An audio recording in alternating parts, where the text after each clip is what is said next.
Praise the lord. దేవుని పరిశుద్ధ నామంలో ప్రియ దేవుని బిడ్డలందరికీ హృదయపూర్వకమైన వందనాలు తెలియజేస్తూ ఉన్నాను. దేవుడు మిమ్మల్ని మీ కుటుంబాన్ని దీవించి ఈ రోజంతా దేవుని విశేషమైన కృప బలమైన సన్నిధిని ప్రభు మీకు తోడుగా నుండి చేయనుగాక. దేవుడు మిమ్మల్ని మీ కుటుంబాన్ని వర్ధిల్ల చేయనుగాక. ప్రతిదినం దేవుని మాటలు వింటా ఉన్నాం కదా, అద్భుతమైన రీతిగా దేవుడు మనల్ని బలపరుస్తూ మనతో మాట్లాడుతున్నాడు. ఈ రోజు కూడా దేవుడు స్పష్టంగా మనందరితో కూడా మాట్లాడబోతున్నాడు. మనందరం కూడా చదువుతాం పరిశుద్ధ గ్రంథంలోంచి 121వ కీర్తన 8వ వచనం. నీ రాకపోకలందు యెహోవా నిన్ను కాపాడును. ఆమేన్. ఒకసారి బిగ్గరగా ఆమేన్ అని చెప్పండి ప్రియ దేవుని బిడ్డ. నిజమే, ఈ రోజుల్లో ఎటువంటి పరిస్థితులు మనం చూస్తున్నామంటే ఎక్కడ కూడా క్షేమం కనిపించట్లేదు. క్షేమం కనుమరుగైపోయింది. అనుకూలమైన పరిస్థితులు కనిపించట్లేదు. ప్రయాణాల్లో క్షేమాన్ని చూడలేకపోతున్నాం. ఈరోజు ఈ మాటలు వింటున్న ప్రియ దేవుని బిడ్డ, ప్రతిదినం కూడా భయపడుతూ ఉన్నావేమో, ప్రతిదినం కూడా కలవరపడుతున్నావేమో. లోకంలో పరిస్థితులు ఏ రీతిగా ఉన్ననో మనం ఆరాధించే దేవుడు, మనం ప్రార్థించే దేవుడు జీవము కలిగిన దేవుడు. ప్రతి కీడు నుంచి తప్పించి, ప్రతి ఆపద నుంచి తప్పించి మనల్ని క్షేమముగా నడిపించే దేవుడు. నిశ్చయంగా ధైర్యం కలిగి ఉండండి ప్రియ దేవుని బిడ్డ.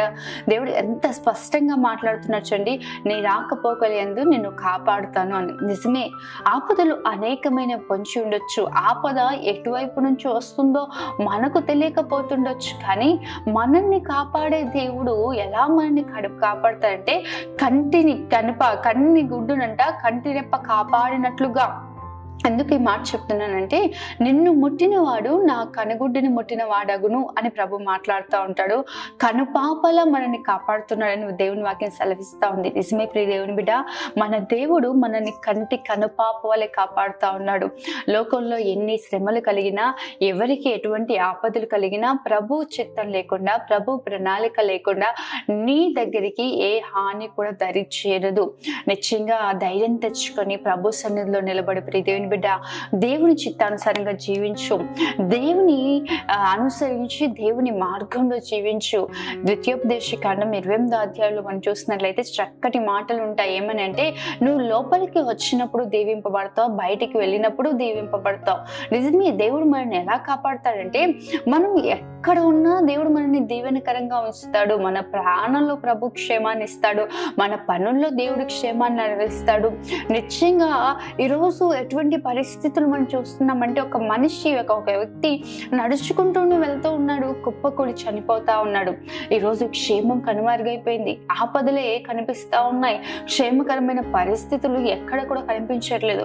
అయినను ఇటువంటి పరిస్థితుల్లో మన దేవుడు మనతో చెప్తున్న వాగ్దానం ఏంటి తెలుసా? నీ రాకపోకలందు నేను నిన్ను కాపాడుతానని. నిజమే, ప్రభు ఎలా కాపాడుతాడు అంటే, ఇశ్రాయేలు ప్రజలను ఐగుప్తు బానిసత్వం నుంచి విడిపించి పాలు తేనెలు ప్రవహించు దేశాన్ని వారు స్వతంత్రించుకున్నట్లుగా వారు నడిపిస్తున్నప్పుడు అరణ్యంలో 40 సంవత్సరాలు ప్రభు వారిని ఎలా నడిపించాడు అంటే, మరి చక్కటి మాటలు రాయబడి ఉంటాయి. చదువుదమ్మ ప్రతి ఒక్కరు కూడా. ద్వితీయోపదేశకాండం 1వ అధ్యాయము 31వ వచనము. మీరు ఈ చోటుకు చేరు వరకు మీరు వచ్చిన మార్గం అంతటిలోనూ మనుష్యుడు తన కుమారుని ఎత్తుకున్నట్లుగా మీ దేవుడైన యెహోవా మిమ్ముని ఎత్తుకొని వచ్చిన సంగతి మీరు ఎరుగుదురని మీతో చెప్పి తిని. ఆమె దేవుడు ఎంత చక్కగా మాట్లాడుతున్నాడు చూడండి. ఎలా ప్రభు ఇశ్రాయేలు ప్రజల్ని ఆ స్థలం వరకు నడిపించాడు, యోర్దాను అద్దరి వరకు ఇశ్రాయేలు ప్రజల్ని ప్రభు ఏ విధంగా నడిపించాడంటే, మనుష్యుడు ఒక కుమారుని ఎత్తుకొనినట్లుగా. నిజమే ప్రియ దేవుని బిడ్డ, దేవుడు ప్రతి ఒక్కరి పట్ల ప్రత్యేకమైన ప్రేమను చూపిస్తాడు, ప్రత్యేకమైన కృపను చూపిస్తాడు, ప్రత్యేకమైన ఏకాగ్రతను కూడా చూపిస్తూ ఉంటాడు. ప్రతి ఒక్కరిపైన దేవుడు వ్యక్తిగతమైన ఒక సంబంధం కలిగి నడిపించే దేవుడు అండి. నిజంగా ప్రభు మనల్ని ఎలా నడిపిస్తాడంటే, మనల్ని దేవుడు ఒక మనుష్యుడు తన కుమారుని ఎత్తుకున్న రీతిగా. నిజమే ప్రియ దేవుని బిడ్డ, ఒక్కసారి నీ జీవితంలో గడిచిన కాలం ఒకసారి ఆలోచించు. ఎన్ని ఆపదలు నీ ముందు నుంచి దాటిపోయాయి, ఎన్ని శ్రమల నుంచి నువ్వు తప్పింపబడ్డావు, ఎన్ని అపాయాల నుంచి క్షణమాత్రం రెప్పపాటులో ప్రభు ఎన్ని కీడుల నుంచి నేను తప్పించి ఈరోజు సజీవంగా నిలబెట్టాడు. ఒక క్షణంలో ఎన్నో ఆపదలు నీ ముందు నుంచి తప్పిపోయి ఉండొచ్చు. ఎందుకు ఈ మాట చెప్తున్నానంటే ప్రభువు అట్టి రీతిగా మనం నడిపిస్తా ఉన్నాడు. అట్టి బలమైన హస్తమును చాపి దేవుడు అద్భుతమైన కృపను మన ఎడల కనపరుస్తున్నాడు. ప్రియ దేవుని బిడ్డ, దేవుడు మనుష్యుడు తన కుమారుని ఎత్తుకున్నట్లుగా మనల్ని ఎత్తుకుంటాడంట. 91వ కీర్తనలో కూడా మనం ఈ మాట చూస్తూ ఉంటాం. నీ పాదములకు రాయి తగలకుండా దేవదూతలు తమ చేతుల మీద ఎత్తి పట్టుకుంటారని. నిజమే, ప్రభువు నిన్ను ఎలా నడిపిస్తున్నాడు, ఎలా కాపాడుతున్నాడు అంటే దేవదూతలకు ఆజ్ఞాపించాడు. ఏమనంటే నీ పాదములకు రాయి తగలకుండా వారంట తమ చేతుల మీద ఎత్తి పట్టుకుంటారంట. ఎంత శ్రేష్టమైన వారమండి మనం. నిజంగా చాలాసార్లు మనల్ని మనం చాలా తక్కువ చేసుకుంటాం. నా జీవితం ఇంతే, నా బ్రతికింతే, నేను వ్యర్థుని, నేను పనికిరాని వాడిని అంటా ఉంటారు చాలా మంది. కానీ ప్రియ దేవుని బిడ్డ, మీరు దేవుని దృష్టికి చాలా శ్రేష్ఠులు. ప్రభు దేవదూతలకు అప్పగించాడంట మన పాదాలకు రాయి తగలకుండా. ఎంత ప్రభు దృష్టిలో మనం శ్రేష్టమైన వారం కాకపోతే ప్రభు మన కొరకు ప్రాణం పడతాడు, తన మహిమను విడిచి మట్టి శరీరాన్ని ధరించుకుంటాడు, మన కొరకు ఆఖరి రక్తపు బొట్టు వరకు కార్చి మన కొరకు పునరుద్ధానుడై తిరిగి లేచి మరలా మన కొరకు త్వరలో మన మధ్యలోకి రానై ఉన్న దేవుడైనా మనతో ఆయనతో మనము యుగయుగములు నిత్యము జీవించినట్లుగా దేవుడు మన కొరకు నిత్య రాజ్యాన్ని సిద్ధపరుస్తా ఉన్నాడు. ప్రియ దేవుని బిడ్డ, ఎంత ప్రేమ చూడండి. ఎప్పుడు కూడా నిన్ను నువ్వు తక్కువ అంచనా వేసుకోకు, నా జీవితం ఇంతే అనుకోకు. ప్రభు హస్తానికి నిన్ను నువ్వు అప్పగించుకో. నీ జీవితం విలువైందిగా మార్చబడాలి, అమూల్యమైనదిగా మార్చబడాలి. నువ్వు ఒక ఉన్నతమైన స్థితిని చూడాలంటే కుమ్మరి వాని చేతిలో ఆ మంటి తనని తాను అప్పగించుకున్న రీతిగా పరమ తండ్రి అయిన యేసయ్య చేతికి నిన్ను నువ్వు అప్పగించుకొని, ప్రభువా సమస్తాన్ని నీకే అప్పచెప్తున్నాను ప్రభువా, నీవే నన్ను నడిపించాను అడుగు. ప్రభు నిశ్చయంగా నేను ఉన్నతమైన స్థితిలో నిలబడతాడు. ప్రియ దేవుని బిడ్డ, ఈరోజు ఆపదలు నిన్ను పొంచి ఉన్నాయా? ధైర్యం తెచ్చుకొని నిలబడు. ప్రభు నిన్ను ఎలా నడిపిస్తాడంటే మనుష్యుడు తన కుమారుని ఎత్తుకున్నట్లుగా.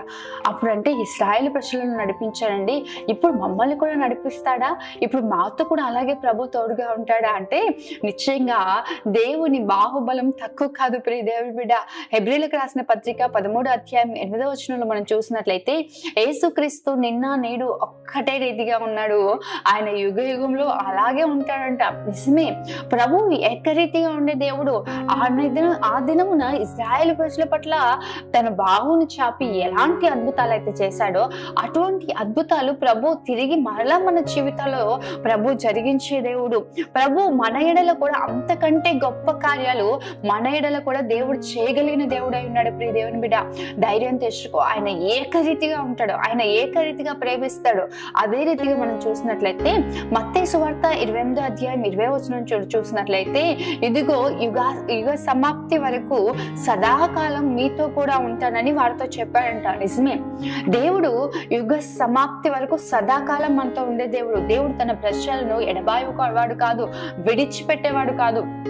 అందరూ కూడా మనతో శాశ్వత కాలం మనతో ప్రయాణం చేయలేరు. ప్రియ దేవుని బిడ్డ, గమనించుకోండి, ఒకసారి మిమ్మల్ని మీరు పరీక్షించుకోండి.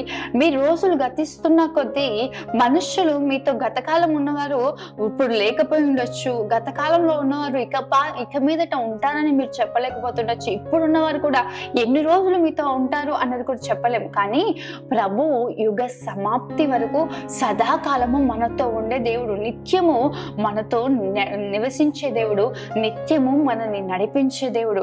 అదే రీతిగా మనం చదివినట్లయితే 94వ కీర్తన 14వ వచనంలో చూస్తే యెహోవా తన ప్రజలను ఎడబాయువాడు కాదు, తన స్వాస్థ్యమును విడనాడువాడు కాడు అని రాయబడి ఉంది. నిజమే, ప్రభువు నిన్ను ఎడబాసే దేవుడు కాదు. ప్రియ దేవుని బిడ్డ, నీకు ఆపద కలుగుతుంది అన్నప్పుడు, నీకు శ్రమ కలుగుతుంది అన్నప్పుడు, నీ మీదకి కీడు వస్తుంది అన్నప్పుడు ప్రభువే నీ పక్షాన నిలబడి నీకు కలిగే ఆపదలన్నిటిలోంచి ఆయన తప్పించే దేవుడు. ధైర్యం తెచ్చుకో.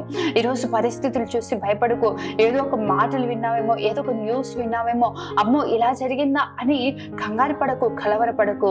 దేవుని ఆధారం చేసుకో. ప్రతిదినం ప్రార్థించు, ప్రభు సన్నిధిని కోరుకో. మోషే అంటా ఉంటాడుగా, దేవా నీ సన్నిధి నాతో కూడా రాని ఎడలా నేను ఇక్కడి నుంచి వెళ్ళను అంటే రీతిగా ప్రభు నీ సన్నిధి నాకు తోడుగా నుండి చేయని. ప్రతిదినం దేవుని సన్నిధిలో ప్రార్థించండి. ప్రియ దేవుని బిడ్డ, దేవుని కృపను పొందుకొని నడిపింపబడండి.